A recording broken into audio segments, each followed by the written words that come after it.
7 دسمبر 1941 یہ اتہاس کا وہ آخری دن تھا جس کے بعد دنیا کا نقشہ ہمیشہ کے لیے بدلنے جا رہا تھا۔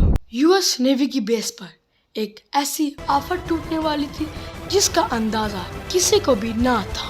بیٹل شپ میں موجود ایک افریقن امریکن باورچی ڈورس ملر جو سورج نکلتے ہی نیوی آفیسر کو ناشتہ سرو کرتا، اس کے بعد ان کی لانڈری کلیکشن کے کام میں لگ جاتا ہے۔ صبح کے ٹھیک 7:57 پہ ڈورس کو ایک سائرن سنائی دیتا ہے، وہ سائرن جو شاید کوئی بھی سیلر اپنی سروس میں سننا ہی نہیں چاہتا۔ وہ فوراً باہر نکلتا ہے اور یہ دیکھ کر حیرت زدہ رہ جاتا ہے کہ پورا آسمان جاپانیز بومبر ایئر کرافٹ سے بھرا ہوا ہوتا ہے۔ پلک جھپکتے ہی پوری نیول بیس پر جیسے قیامت ہی ٹوٹ پڑی۔ جاپانیز ایئر کرافٹ نے چن کر امریکن شپس کو تباہ کرنا شروع کر دیا۔ یہ حملہ یو ایس کی پرل ہاربر بیس پر کیا گیا تھا۔ آج ہم جانیں گے کہ جاپان نے امریکہ جیسے ملک پر حملہ کرنے کی اتنی بڑی ہمت کیسے کی تھی۔ ڈورس فلر نامی باورچی کو امریکہ کا سب سے بڑا ایوارڈ کیوں دیا گیا، اور امریکہ نے جاپان پر نیوکلیئر حملہ کیوں کیا؟ ہماری اس انٹرسٹنگ کہانی کی شروعات 1941 سے ہوتی ہے کہ جب امریکہ نے چائنا کو بچانے کے لیے سب کچھ داؤ پہ لگا دیا۔ وہی چائنا جس کے خلاف آج 2025 میں امریکہ کھل کے بولتا ہے۔ ہوا کچھ یوں تھا کہ ورلڈ وار 2 کو شروع ہوئے صرف 3 سال گزرے تھے، جبکہ ایک سائڈ پہ جرمنی اور اٹلی تھے اور دوسری سائڈ پہ برٹین، نیدرلینڈ اور فرانس تھے۔ اس جنگ میں امریکہ کا کوئی پارٹ نہ تھا اور وہ پوری طریقے سے نیوٹرل تھا، کیونکہ ورلڈ وار 1 میں ہوئے نقصانات کی وجہ سے امریکہ خود کو یورپ اور ایشیا میں ہونے والی جنگ سے بالکل دور رکھنا چاہتا تھا۔ اور ایک ملک تھا جو امریکہ کو مسلسل ستائے جا رہا تھا اور وہ تھا جاپان۔ جاپان کے پاس نیچرل ریسورسز کم ہونے کی وجہ سے وہ اپنے آس پڑوس کے ملکوں پر دھڑا دھڑ قبضہ جما رہا تھا تاکہ وہ اپنی نیچرل ریسورسز کی ڈیمانڈ پوری کر سکے۔ کوریا، تائیوان اور چائنا کے بڑے علاقوں میں جاپان قبضہ کر چکا تھا۔ پیسیفک اوشن میں ہی جاپان کے قریب فلپینز، انڈونیشیا اور ملیشیا پر بھی اس کی نظر تھی۔ مسئلہ یہ تھا کہ ملیشیا برٹش کالونی تھی اور انڈونیشیا نیدرلینڈ کی کالونی تھی اور فلپینز نیوٹرل رہنے والی امریکہ کی کالونی تھی۔ ان کنٹریز کو جاپان کا دوسرے ملکوں پر قبضہ کرنا بالکل بھی ٹھیک نہیں لگ رہا تھا، کیونکہ جاپان کے پیچھے اصل میں ہٹلر کا ہاتھ تھا اور ہٹلر امریکہ اور برٹین کا دشمن تھا۔ جاپان کی حرکتیں دیکھ کر جولائی 1941 کو امریکہ نے جاپان کو آئل دینا بند کر دیا۔ جاپان کے پاس خود کا آئل نہیں تھا، بلکہ وہ اپنی ڈیمانڈ کا 80% آئل امریکہ سے ہی امپورٹ کرتا تھا۔ جاپان کے لیے یہ ایک بہت ہی مشکل فیصلہ تھا کہ ایک طرف وہ چائنا سے اپنا قبضہ چھوڑ دیتا تو پوری دنیا سمجھتی کہ اس نے ہٹلر کے سپورٹ کے باوجود امریکہ کے سامنے گھٹنے ٹیک دیے۔ دوسری طرف آئل تھا جس کے بغیر جاپان کا آئل ویسے بھی کمزور پڑ جانا تھا۔ جاپان نے فیصلہ کیا کہ وہ اپنے سولجرز چائنا سے واپس نہیں بلائے گا۔ اندر ہی اندر اس نے پلان بنایا کہ وہ آئل کے لیے انڈونیشیا پر حملہ کرے گا، مگر یہ کام اتنا آسان نہ تھا۔ جیسا کہ ہم پہلے بھی جان چکے ہیں کہ انڈونیشیا اس وقت نیدرلینڈز کی کالونی تھی۔ وہاں تک پہنچنے کے لیے ضروری یہ تھا کہ پہلے فلپینز پہ قبضہ کیا جائے جو اس وقت امریکہ کی کالونی تھی۔ جاپان کو معلوم تھا کہ اگر وہ فلپینز پہ حملہ کرے گا تو اس کے خلاف جوابی کارروائی پیسیفک اوشن میں موجود امریکن نیول بیس پرل ہاربر سے کی جائے گی، کیونکہ جاپان کے پاس تیزی سے آئل ریزروز ختم ہوتے جا رہے تھے تو اس کے پاس حملہ کرنے کے سوا کوئی آپشن نہ تھا۔ فلپینز پر نہیں بلکہ پرل ہاربر بیس پر۔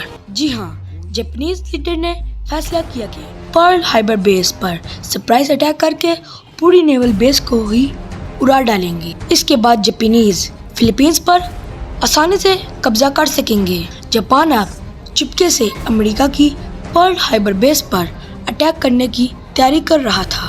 جاپان نے اپنی فلیٹ تیار کرنا شروع کر دی، جس میں 2 بیٹل شپ، 30 ڈسٹرائر سب مرینز، 414 بومبر ایئر کرافٹس تھی۔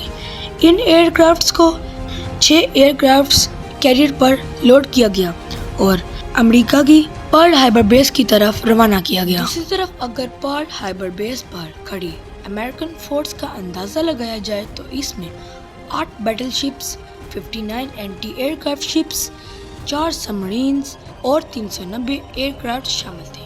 دیکھا جائے تو امریکہ کے پاس جاپان کا حملہ ناکام بنانے کے لیے کافی فورس موجود تھی، مگر اس کے لیے ضروری یہ تھا کہ انہیں اس حملے کی پہلے ہی سے انفارمیشن مل جاتی، مگر جاپانی یہ اٹیک ہر طرح سے سیکرٹ رکھنا چاہتا تھا۔ اس لیے جاپانیز کمانڈر نے یہ فیصلہ کیا کہ وہ حملے سے پہلے کسی قسم کی بھی وائرلیس کمیونیکیشن سے دور رہیں گے۔ جاپان سے روانہ ہونے والی فورس 8000 کلومیٹر طے کر کے اب 370 کلومیٹر کے فاصلے پر تھی، اور یہ وہی پوائنٹ تھا جس کے بعد جاپانیز بومبر ایئر کرافٹس کو حملہ کرنے کے لیے ٹیک آف کروایا گیا۔ ورلڈ وار 2 کا سب سے بڑا حملہ ہونے جا رہا تھا، جس میں امریکہ ابھی تک شامل ہی نہیں تھا۔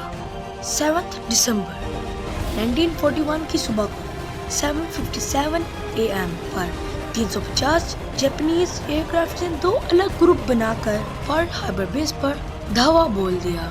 امریکن جو اس حملے سے بالکل لا علم تھے، ان پر تو جیسے قیامت ہی ٹوٹ پڑی۔ جاپانیز ایئر کرافٹس کے پہلے گروپ نے تو جیسے گولوں کی برسات ہی کر دی تھی۔ جاپانیز ایئر کرافٹس 45 منٹس تک پرل ہاربر بیس پر حملہ کرتے رہے اور پھر واپس چلے گئے۔ امریکن کو ایسا لگ رہا تھا کہ جیسے حملہ ختم ہو گیا، لیکن 10 منٹ بعد بومبر ایئر کرافٹس کا دوسرا گروپ آیا اور بچی ہوئی نیول بیس پر گولے برسا کر تباہ کر دیا۔ پورے 1 گھنٹے اور 15 منٹ تک یہ حملہ چلتا رہا، جس میں جاپان کا پلڑا ہر طرف سے بھاری رہا۔ امریکہ کی 20 ویسلز، 8 بیٹل شپس اور 300 سے زیادہ پلینز کو کھڑے تباہ کر دیا اور زمین کو آگ اور آسمان کو کالے دھوئیں کے بادلوں سے چھپا دیا تھا۔ اسی دوران ایک بیٹل شپ میں افریقن امریکن ڈورس ملر بھی موجود تھا۔ لونڈری کلیکشن کے دوران اس کو ایک سائرن سنائی دیتا ہے۔ سائرن کی خوفناک آواز سن کر جب تک یہ باہر آتا ہے، ایک جاپانیز میزائل ان کے شپ کو آ لگتا ہے، جس میں شپ کیپٹن سمیت کافی آفیسر زخمی ہوئے۔ ڈورس نے اکیلے سارے زخمی کو سیف جگہ پر شفٹ کیا اور پھر اینٹی ایئر کرافٹ مشین پر جا کر جاپانی ایئر کرافٹس پر پلٹ کر وار کیا۔ اس نے بغیر کسی ٹریننگ کے 6 جاپانیز طیارے مار گرائے تھے، جبکہ جاپان نے اس حملے میں اپنے 29 طیارے کھوئے تھے۔ ڈورس ملر پہلا افریقن امریکن تھا جسے بعد میں نیوی کراس دیا گیا۔ یہ یو ایس نیوی کا سب سے بڑا ایوارڈ تھا، جبکہ میڈل آف آنر کے بعد دوسرا بڑا ایوارڈ تھا۔ یونائٹڈ اسٹیٹ میں 1 گھنٹہ 15 منٹ حملہ آور ہونے کے بعد جاپانیز طیارے تو واپس چلے گئے، مگر اب وہ امریکہ کو ورلڈ وار 2 میں دھکیل چکے تھے۔ وہی امریکہ جو اس حملے سے پہلے ورلڈ وار 2 میں شامل ہی نہیں تھا۔ امریکہ نے پرل ہاربر پر حملے کے دوسرے ہی دن جاپان کو سبق سکھانے کا فیصلہ کر لیا، ان کے خلاف کھلی جنگ کا اعلان بھی کر دیا۔ اگلے 3 مہینوں تک امریکہ اپنی نیول بیس کو ریسٹور کرنے میں لگا رہا۔ خوش قسمتی سے کئی شپس شیلو واٹر میں ڈوبی رہی جو ریپیئر کے قابل تھی۔ 4 ماہ کے بعد امریکہ نے جاپان پر ویسے ہی حملہ کیا جیسے جاپان نے پرل ہاربر پر کیا تھا۔ جی ہاں، اپریل 1942 میں امریکہ نے جاپان کے کیپٹل ٹوکیو پر بمبوں کی برسات کر دی۔ یہ امریکہ کا ورلڈ وار 2 میں کیے جانے والا پہلا حملہ تو تھا، مگر امریکہ نے اس کے بعد بھی اگلے 4 سالوں تک بس نہیں کی۔ امریکہ اور جاپان کی شدید لڑائی چلتی رہی۔ اس میں اب امریکہ کا پلڑا بھاری تھا۔ جاپان اس جنگ میں بہت کمزور ہو چکا تھا، لیکن کسی صورت بھی ہار ماننے کو تیار نہیں تھا۔ امریکہ کے سامنے کسی صورت بھی سرنڈر نہیں کرنا چاہتا تھا۔ آخرکار اگست 1945 میں امریکہ نے جاپان کے خلاف اپنا آخری کارڈ استعمال کر ہی ڈالا۔ 6 اگست 1945 کی صبح کے 8 بجے